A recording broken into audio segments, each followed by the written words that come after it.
কথা বলবেন এবং একই সাথে রাষ্ট্র এর কোনো প্রতিবাদ জানাবেন।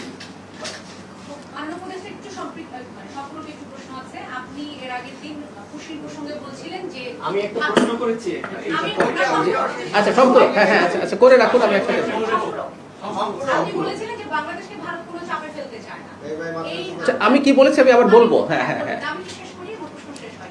জি। আপনার এই যে চলে আসা বা সেই সম্মেলনে অংশ নেওয়া, ভারত বাংলাদেশের সম্পর্কে নতুন অস্থিরতার মধ্যে ফেলছে কিনা? আচ্ছা আমি আসছি।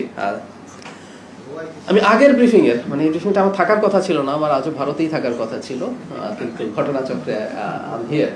আচ্ছা আমি আগেরটা একটু ক্ল্যারিফাই করি, আমাদের অনেকেই খুবই মিসকোট করেন।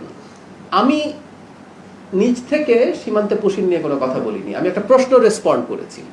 আমাকে প্রশ্নটা করা হয়েছিল, প্লিজ একটু সবাই মন দিয়ে শুনবেন। আমাকে প্রশ্নটা করা হয়েছিল এই যে পুশিন হচ্ছে, এটা কি বাংলাদেশকে চাপে ফেলার জন্য হচ্ছে কিনা, that was the question. My answer was push in হচ্ছে, আমরা চাপে পড়ছি, কিন্তু এটা যে বাংলাদেশকে চাপে ফেলার উদ্দেশ্যে করা হচ্ছে আমি সেটা মনে করি না, আমি স্টিল মনে করি না। এবং সেটা আমার ব্যাখ্যা ছিল, এটা তাদের পশ্চিমবঙ্গের একটা রাজনীতি আছে, তারা সেটাকে তাদের নির্বাচনী ম্যানিফেস্টোতে এনেছেন, সেটার পার্ট হিসাবে করেছেন। কেউ কেউ দেখানোর চেষ্টা করলেন বিএসএফ তো ভারতের কেন্দ্রীয় সরকারের অংশ, তাহলে কি কেন্দ্রীয় সরকারের মধ্যে ইনভলভ নেই? রাজ্য সরকার যখন এই কাজগুলো করে বিএসএফ কে সেটা পার্ট হিসেবে কাজ করতে হয়। কিন্তু আমি আবারও বলেছি তখনও, এখনো বলছি, চাপ তৈরি করা হবে ব্যাপারটা এমন না। আচ্ছা এবার গতকালের এই প্রশ্নটা আসলে আসবেই, আমি জানতাম কি ঘটেছে বিস্তারিত। আসলে আমি সোফার পত্র পত্রিকায় যা যা দেখছেন, নানা সূত্র থেকে বাংলাদেশ এবং ইন্ডিয়ার মিডিয়াতে যা যা এসছে, আসলে ঘটনাগুলো ঠিক এরকমই ঘটেছে। আমি আমার জায়গায় খুব অল্প একটা কথা বলি, আর ওই প্রশ্নটা করবো যে এটা নতুন চাপ তৈরি করবে কিনা সেটা যাব। আমি ওখানে একটা ব্যক্তি হিসেবে যাইনি, আমি এই সরকারের একজন প্রতিনিধি হিসেবে গেছি, রাষ্ট্রের একজন প্রতিনিধি হিসেবে গেছি।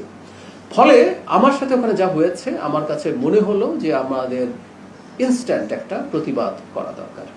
সেই কারণে আমি আসলে ব্যাক করার সিদ্ধান্ত নিয়েছি। যদি আপনারা মিডিয়াতে দেখেছেন, একটা পর্যায়ে তারা খুবই চেষ্টা করেছেন আমি যেন ভারতে প্রবেশ করি এবং আমার যে নিয়মিত যে কর্মকাণ্ড সেটা অংশগ্রহণ করি, কিন্তু আমি সেটা আর করিনি। কারণ আমার মনে হয়েছে, আবারও বলছি, এটা আমি ব্যক্তি হিসেবে মনে করেছি তা না, আমি মনে করেছি এই সরকারের মাননীয় প্রধানমন্ত্রীর একজন উপদেষ্টা হিসেবে তখন আমার মনে হয়েছে রাষ্ট্র বা সরকারের পক্ষ থেকে একটা সিগনেচার থাকা দরকার। কারণ আমি আমার ব্যক্তিগত কথাটা আগে বলি, আমার কখনো এই উদ্দেশ্য নেই যে এটার মাধ্যমে খুব পাল্টাপাল্টি কোনো নেগেটিভ পরিস্থিতি তৈরি হোক। আমার মনে হয়েছে একটা মেসেজ এই দেশ এবং এই দেশের বাইরে সবার কাছে যাওয়া দরকার, সেটা হচ্ছে এটা শেখ হাসিনার সরকার না, এটা জনগণের ম্যান্ডেট প্রাপ্ত একটা, এটা আমরা না হয়ে অন্য কোনো দল হতে পারত। একটা সুষ্ঠু নির্বাচনের মাধ্যমে যখন একটা সরকার গঠিত হয় তার পেছনে জনগণের ম্যান্ডেট থাকে, সেই জনগণের ম্যান্ডেট প্রাপ্ত সরকারকে দেশের ভেতরে দেশের বাইরে সব জায়গায় সেটা মাথায় রেখেই চলতে হয়, একই সাথে অন্যদেরকেও সেই জিনিসটা কগনিজেন্সে নিতে হয়।